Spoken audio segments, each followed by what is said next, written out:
Hi നമസ്കാരം. ഞാൻ ഇന്ന് പറയാൻ പോകുന്ന വിഷയം നമ്മുടെ ലഡാക്കിൽ ഇപ്പോൾ സംഭവിച്ചുകൊണ്ടിരിക്കുന്ന ആഭ്യന്തര കലാപം എന്ന് തന്നെ അതിനെ പറയണം. കാരണം ഒരു കലാപം എങ്ങനെ സ്റ്റാർട്ട് ചെയ്യാം, അത് എന്തായിരിക്കും അതിൻ്റെ പരിണത ഫലം എന്നറിയാൻ വേണ്ടി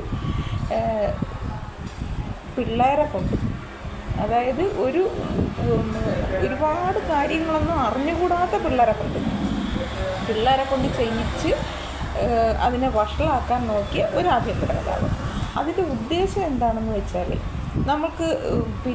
നമുക്കറിയാം ഇവിടെ ഇന്ത്യയിലും നരേന്ദ്രമോദി ഭരിക്കുന്നു. നമ്മളെല്ലാവരും സാറ്റിസ്ഫൈഡാണ്. കാരണം കോവിഡ് കാലമൊക്കെ നമ്മൾ അനുഭവിക്കേണ്ട ഒരുപാട് കഷ്ടതകളുണ്ടായിരുന്നു. അതെല്ലാം മറികടന്ന് നമ്മൾക്കങ്ങനെ ഒരു കോവിഡ് കാലം വന്ന് നമ്മളതിനെ നമ്മൾ കഷ്ടപ്പെട്ടു എന്ന് പറയാൻ പോലും ഇല്ല. കാരണം നമ്മൾ അടച്ചുകൂടി വീട്ടിലിരുന്നെങ്കിൽ നമ്മൾ സമ്പൽ സമൃദ്ധിയിലാണ് ഇരുന്നത്. നമുക്ക് ഫുഡിനോ ധാന്യത്തിനോ ഒന്നിനും ഒരു കുറവും വരുത്തിയില്ല നമ്മുടെ ഗവൺമെൻറ്. അത്രയും മനോഹരമായിട്ട് ഭരിച്ച് ഇപ്പോഴും നല്ല രീതിയിൽ മുന്നോട്ട് പോയിക്കൊണ്ടിരിക്കുന്നു. രാജ്യം പുരോഗമിച്ചുകൊണ്ടിരിക്കുന്നു. എന്നിട്ടും ഇപ്പോഴും ഒരു വിഭാഗത്തിന് നരേന്ദ്രമോദി വേണ്ട, നരേന്ദ്രമോദിയെ ഇറക്കിക്കളയണം, നരേന്ദ്രമോദി മുമ്പോട്ട് പോകുന്നത് ശരിയല്ല, നരേന്ദ്രമോദി വോട്ട് മോഷ്ടിച്ചാണ് നരേന്ദ്രമോദി അധികാരത്തിലെത്തിയത്. വോട്ട് മോഷ്ടിക്കാതിരുന്നിരുന്നെങ്കിൽ രാഹുൽ ഗാന്ധി അധികാരത്തിൽ വരുമായിരുന്നു എന്ന് ആഗ്രഹിക്കുന്ന ഒരു വിഭാഗമുണ്ട്. പക്ഷെ അത് അവരുടെ ഉള്ളിൽ തന്നെ അറിയാം അത് കള്ളത്തരമാണെന്ന്.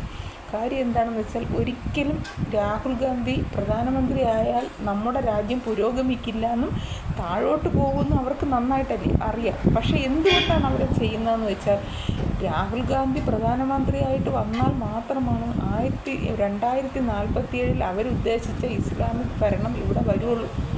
അത് വരുത്താൻ വേണ്ടിയാണ്. അല്ലാതെ ഇന്ത്യ പുരോഗമിക്കാനോ ഇന്ത്യയിലെ ജനങ്ങൾ നന്നാവാനോ ഇന്ത്യയിൽ സമ്പൽ സമൃദ്ധി ഉണ്ടാകാനോ വേണ്ടിയിട്ടല്ല അവർ ഈ വോട്ട് ചോരി പ്രക്ഷോഭങ്ങളൊക്കെ ഉണ്ടാക്കി രാഹുൽ ഗാന്ധിയെ പ്രധാനമന്ത്രിയാക്കി അവരോധിക്കാൻ അവർ ശ്രമിക്കുന്നത്. അവരുടെ ഒറ്റ ശ്രമം എന്ന് പറഞ്ഞാൽ 2047 അവരുദ്ദേശിച്ച കണക്ക് ഇന്ത്യ ഒരു ഇസ്ലാമിക് രാജ്യമാക്കണം.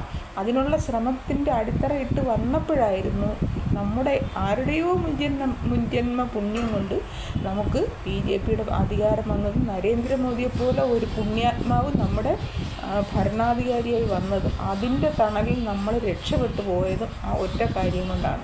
അപ്പോൾ അത് എങ്ങനെ അട്ടിമറിക്കുക എന്ന് ആലോചിച്ച് കണ്ടുപിടിച്ചതാണ് ഈ വോട്ട് ചോരി പ്രക്ഷോഭം. രാഹുൽ കുറച്ച് ദിവസം മുമ്പ് നമ്മളോട് എല്ലാവരും പറഞ്ഞില്ലേ, ഒരു ഹൈഡ്രജൻ ബോംബ് ഞാൻ പൊട്ടിക്കുന്നു.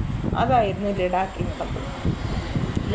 നടന്നത്. ശരിക്കും രാഹുൽ അന്ന് പറഞ്ഞ ഹൈഡ്രജൻ ബോംബ് പൊട്ടിക്കലായിരുന്നു. ഇനിയൊരു പ്ലൂട്ടോണിയം പൊട്ടിക്കുമെന്ന് അയാളുടെ ഒരു സെക്രട്ടറി പറഞ്ഞിട്ടുണ്ട്.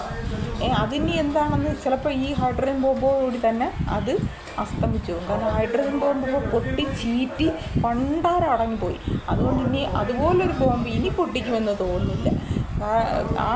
അന്ന് പറഞ്ഞിരുന്ന ഹൈഡ്രജൻ ബോംബാണ് ഇപ്പോൾ. അവർ വിചാരിച്ചെന്താണ്, അവിടെ ഭയങ്കര കലാപം ഉണ്ടാകും, അത് രാജ്യം മൊത്തം വ്യാപിക്കും, അവസാനം നരേന്ദ്രമോദിക്ക് പുറത്തിറങ്ങി നടക്കാൻ വയ്യാത്ത വിധം രാജ്യം അരക്ഷിതാവസ്ഥയിലേക്ക് പോകും എന്നൊക്കെ വിചാരിച്ചാണ് ഹൈഡ്രജൻ ബോംബ് പൊട്ടാനുണ്ടെന്ന് പറഞ്ഞത്. പക്ഷേ ആ ഹൈഡ്രജൻ ബോംബ് ചീറ്റി പണ്ടാരം അടങ്ങിപ്പോയെന്ന് തന്നെ പറയാം.